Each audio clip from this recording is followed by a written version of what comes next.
السلام عليكم أصدقائي وأحبائي في الله. نبدأ الفيديو بتاعنا بالصلاة على الحبيب عليه أفضل الصلاة والسلام. النهاردة يعني يعتبر اليوم ولا حر ولا برد، الجو النهاردة حلو بسم الله ما شاء الله. النهاردة عايز أكلمكم عن عشبة برضو جميلة جدا، مفيدة للتخصيب، مفيدة لترويق البيض، بتمنع الأمراض، كانكر، سالمونيلا، ضعف مناعة للحمام، بتقوي الجهاز المناعي، بتنشط البكتيريا النافعة عند الحمام. زي ما في بكتيريا ضارة في بكتيريا نافعة، بتنشط البكتيريا النافعة عند الحمام في حصيلة عصيلة فرد الحمام وأمعاء فرد الحمام، بتنشط كل ده. والعشبة دي جميلة جدا واستخدامها سهل جدا، ويبقى استخدامها على المية عامة، يعني مش هتحط وسط الكلفة ولا نعفر بيها ولا لا، ده هي استخدامها على المية وبسيط جدا وسهل جدا. والعشبة دي هي الكركديه. هتقولوا لي الكركديه، اقول لكم الكركديه فيه فوائد جدا ومعادن كتيره جدا، يعني احنا كبشر بنستفيد بيهم لما بنشرب كركديه، سواء يعني سخن بارد بيظبط ضغط الدم. بيقول يعني انا مش عارف بصراحه، لو سخن يعلي الضغط، لو واطي مش عارف بصراحه، بس هو اللي انا اعرفه يعني بيتشرب ساقع وسخن لضغط الدم، سواء عالي او واطي بيتشرب له حاجه، ده حاجه وده حاجه. فهو مفيد جدا للحمام بصراحة. أنا عن تجربة أنا جربته كذا مرة، والحمام مستفيد بيه جدا وحاجة كويسة جدا.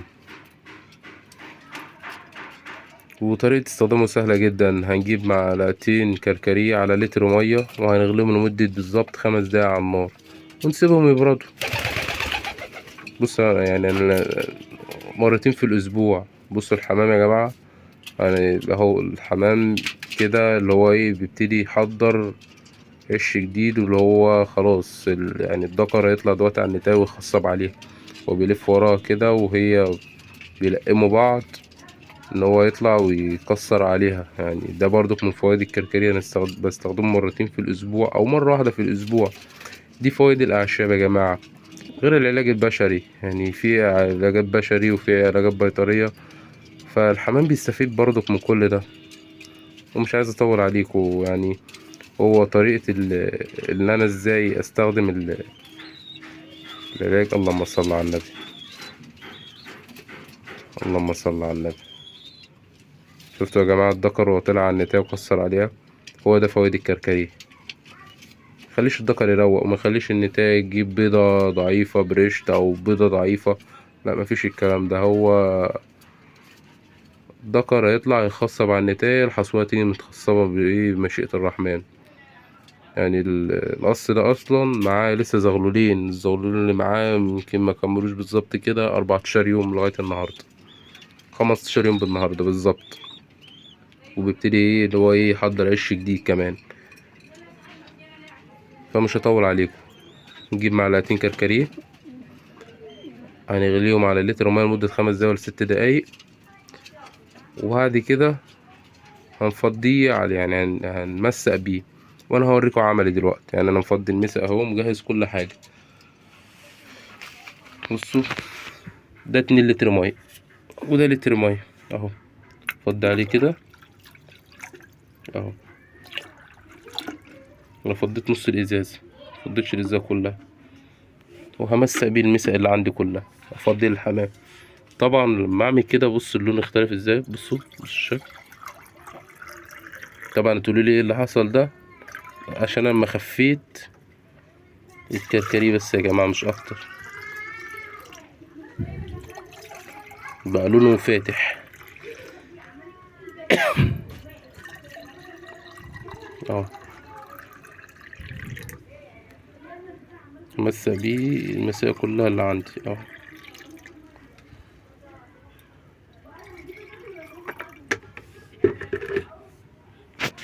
ازود ميه برضك، وافضي في المسقه الكبيره.